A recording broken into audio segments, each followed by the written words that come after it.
luckily I got rid of that. Hey, hi everyone. Well, I guess I'm not in Kansas anymore. I am not in Arizona. Back to the old winter grind here. Happy Friday. Joanne Rogers is with me today from Guaranteed Rates, and I am so excited. We are going to talk about mortgages, what's happening with mortgages, and what's going on if you're a woman getting divorced and need some mortgage advice. So, welcome, Joanne. Thank you for joining Thanks, me. Betsy. Thanks so much for having me. Glad to be here and share some insight into the mortgage That world. that is great. Tell us, like, rates are definitely going up. So, give us a little. What's going on? Yeah, so rates have gone up. Rates have gone up a full percentage point in interest rate, and they're still on the rise. And I think a lot of really what's driving it is, well, first, rates were really artificially low due to the pandemic. The Fed was really propping up the markets by buying mortgage-backed securities and helping to maintain stability in the market. But now that things are improving and the economy, the employment market is going back to normal, Fed's been tapering this off. And they've been giving lots of indications that this is happening, so the markets aren't startled. And then with inflation increasing at a 40-year high, it's well beyond the 2% mark that they were looking to. Because of that, they are indicating that they're raising short-term rates. Now, a lot of people think short-term rates mean mortgage rates are just going to move in tandem, and that's not necessarily the case. But it is an indicator of just instability in the market, and any uncertainty does tend to increase rates. So I was going to ask, back in the 80s when rates were so high, there is a correlation between inflation and interest rates, correct? Yeah, there is. There is, because when with inflation, the Fed wants to raise rates in order to keep that low and kind of, yeah, Right. tamp down on that and try to bring prices down to more of a typical level. So there's definitely an increase, a relationship there. What was also interesting, I think, is with this situation going over with Russia invading Ukraine, one might automatically think that, okay, well, when something like that happens, it typically means that that bond yields are going to go down. A lot of investors look to the safe haven of the U.S. bond market and invest there, and the more demand tends to drive down yields. And so, it was very possible that we would see the bond yield go down and then mortgage rates would go down. But that has not been the case so far. I think that the more overwhelming concern really has been inflation. And that really is what's driving rates up. So I think it's going to stay that way. I think we're going to see at least 7 hikes coming up in the next 1 to 2 years. And what's interesting, though, is the the market was predicting a 0.5 point rate hike at least in March when the Fed meets again. But now with a little bit more uncertainty, they're looking at increasing it closer to 0.25 point. So, they like to kind of put out hints so that the market does not overly react, that knows what to plan for.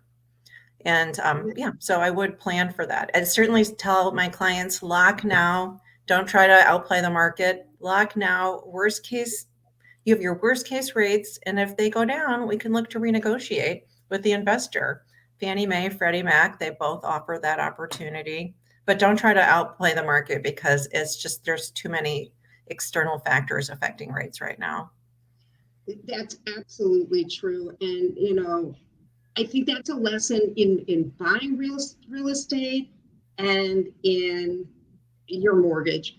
Do not try to outsmart the market, because when that curve takes place and you figure it out, it's too late. Yes. So when a big event happens, if the market then starts getting flooded with properties, that will bring all the prices down. So that will bring the prices down. If the interest rates go up, that will force the prices down. So what Americans can do right now is, if they are thinking of moving, do not wait. That is, I don't think that that's a good plan. Yeah, I agree. Don't wait.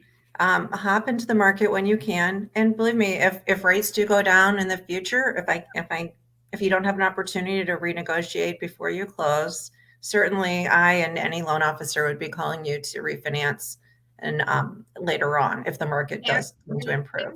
Absolutely, absolutely. So it's a great, you don't have to worry about that. If it goes down, you just refinance, and it's fine.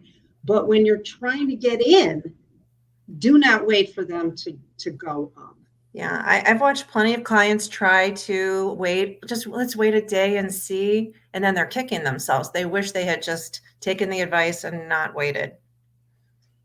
That is so true. And I've seen people do that with houses. So I counsel people that pay whatever price you are going to be able to go to bed tonight, wake up tomorrow morning, and feel confident.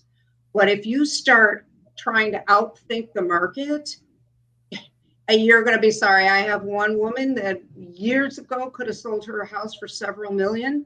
Today, it has just become so old and everything is so obsolete that it doesn't even matter that it's today's market. It's just old and Oh, doesn't, isn't that true? the decorating, everything would have to be totally redone. 7 years ago, it wasn't so old. Now it's really dated. So I see that too. Despite the demand, buyers want to be able to move in. They just don't want the headache of having to deal with the remodeling. And believe me, we have renovation lending options for people, but the trend really is to just find something that's move-in ready and go for it. because right, and I'm sure if you do have those lending options, they're expensive. People don't have time to, everybody's working, so people don't have time to do these projects, and um, it just is what it is. And in the Chicago market, I can't speak for LA or Seattle or New York City, but in the Chicago market, people here are pretty, they know what they want, and they're not going to buy until they get it. They'll just wait. So one reason to get your house on the market, get it priced correctly, and we can get you a loan. Let's talk about women.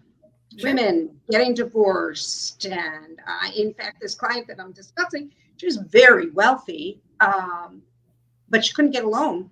She didn't have a job. Yeah.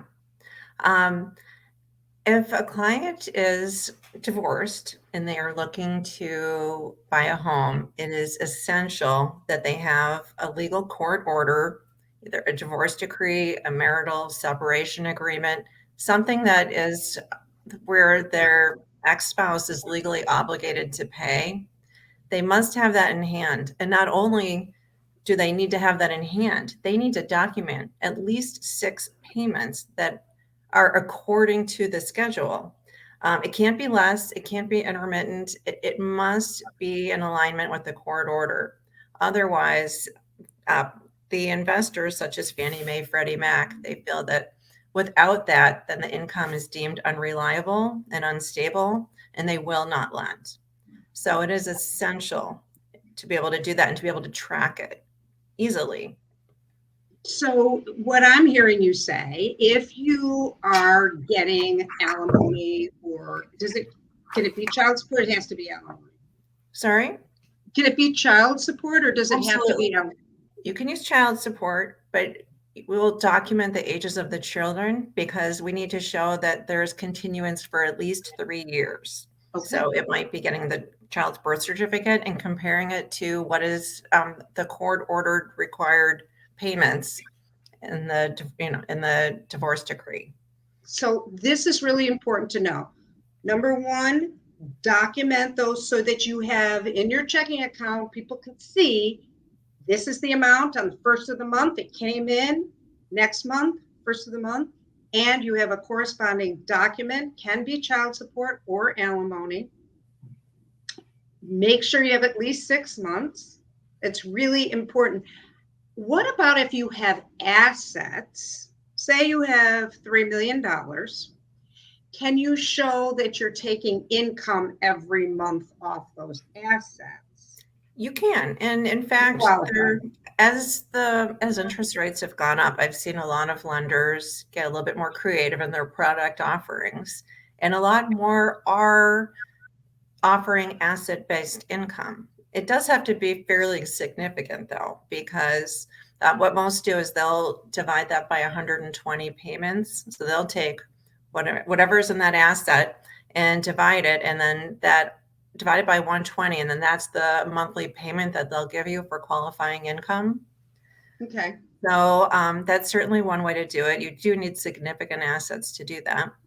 Another option that I do quite often is if you're of retirement age, even if you have not started to draw on your retirement income, you can still use that as a source of income as well. And oftentimes I'll have clients establish, I'll figure out exactly what they need to take in order to qualify for what they want. And I'll have them take one draw. I get the paperwork. I show they have enough for only a 3-year continuance, much like the child support. 3 years is the magic amount of years that you need to show that the income is stable. And so that can be an easier way to qualify if you do have an income-based or employer-based asset and you are of retirement age. You can stop it after you close on the loan if you wish, if it's an asset you don't really want to draw on yet, but it's a fairly common and successful way to qualify.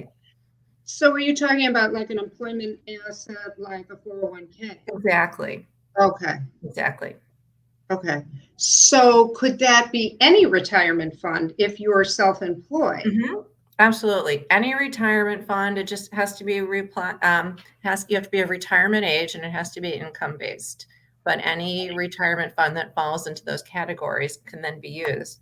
And so it's you're dividing it by 360 months, by 36 months, not 120 months that you would do if you were using a non-retirement based asset or if you were younger. So it's an easier way to qualify if you have that asset. You don't need as much money in order to qualify. Okay, so that can be in whatever your retirement IRA. Yep. Like I'm self-employed, so I don't have a 401k from. Yeah, if you have an IRA, that's perfectly fine. I often say, say my payment was $1,000 a month, I would have to have 36,000 in there. Exactly. Okay, right. Yeah. Of course, it wouldn't be $1,000 a month, but I'll look at a client's, I'll look at what their objective is, what they want to buy, what other liabilities they might have, and I'll calculate. I'll give them a suggestion here. You need to draw $8,000 from retirement gross, not net, gross, in order to have your debt to income ratios in line.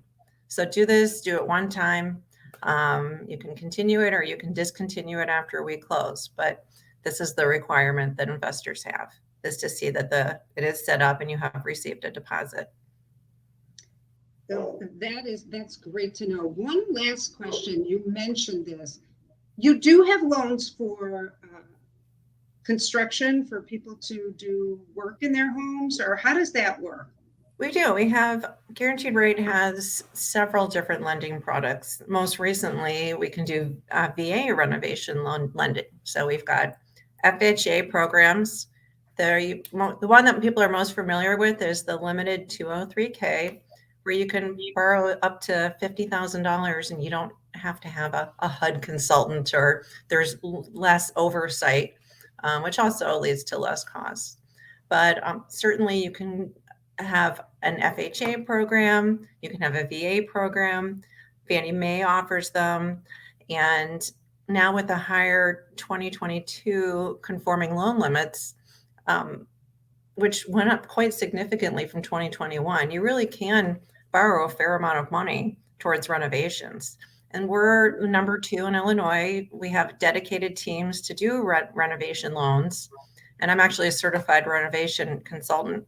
So I always love those loans. Went to design school, so I always love the opportunity to combine my design background, if a client asks, with lending. So, and how high are those rates, just relatively from a regular? I mean, are we It's talking? more expensive, but it's not outrageous. They would be in the fours, and there'd be more Okay, upfront costs too. okay. And what people often do is, um, depending on the market, you can refinance it when you're done with the work after 6 months. You can refinance it to a current market non-construction rate if that makes sense to do it at that time. And can you cash out and bundle it back into your loan at that point? Um, Well, if we do lend, you certainly, yeah, you could do a cash out refinance after. We lend on the post renovation. Well, upfront, we lend on the post renovation appraised value, and then Okay. when you go and refinance, it's going to be, you know, you're not speculating. You get a market appraisal, and an appraiser is going to see all the work that was done, and certainly you could do a cash out. And cash out Pleasant. loans, while a lot of people are not refinancing right now just to lower their rate, a lot of times it still does make sense too if they're consolidating other debts. Yes. If you look at your overall interest rate, it really might make sense to do it.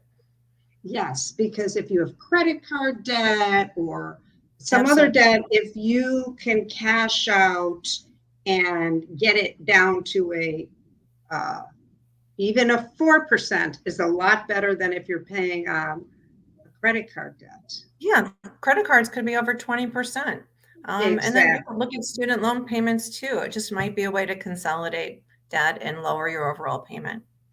Yes, that is great. Well, good to know about that. That's great, Joanne. I'm going Thanks. to, because Compass has a product for sellers. We Mhm. offer interest-free uh, renovation for sellers, but not for buyers. So that's where you would come in, that we can offer some help there. That's awesome. Absolutely. I mean, we even now have programs that work with the big box stores like Lowe's or Home Depot where they can do the work. So you don't necessarily have to go out and find your own contractor. Then you finance all Wow. that through the loan. Yeah, I mean, that really makes it easier for people who maybe are intimidated about taking on a project. Really? So Mhm. you guarantee rate is doing the finance through Home Depot or Lowe's and kitchen renovation. It's going to be Right. We do 25,000. the financing and work can be contracted through their own contractors that they partner with. That's awesome. That Yeah, is so good to know. That's very fun. We will revisit that. great. Well, thank you, Joanne. This has been wonderful, exciting. So there is hope for everyone out there. Joanne is fabulous. If you want to talk to her, she's available. She gets back to you right away. She's got a lot of creative ideas. Thanks, So Beth. please reach out to me, reach out to Joanne. You can get to me via Facebook or my website, and we're here to help. So, Absolutely. Thank you so much for having me. well, I thank appreciate it. you. This was great. All right, everybody, have a great weekend. Stay safe. Bye Thanks. now. Bye-bye.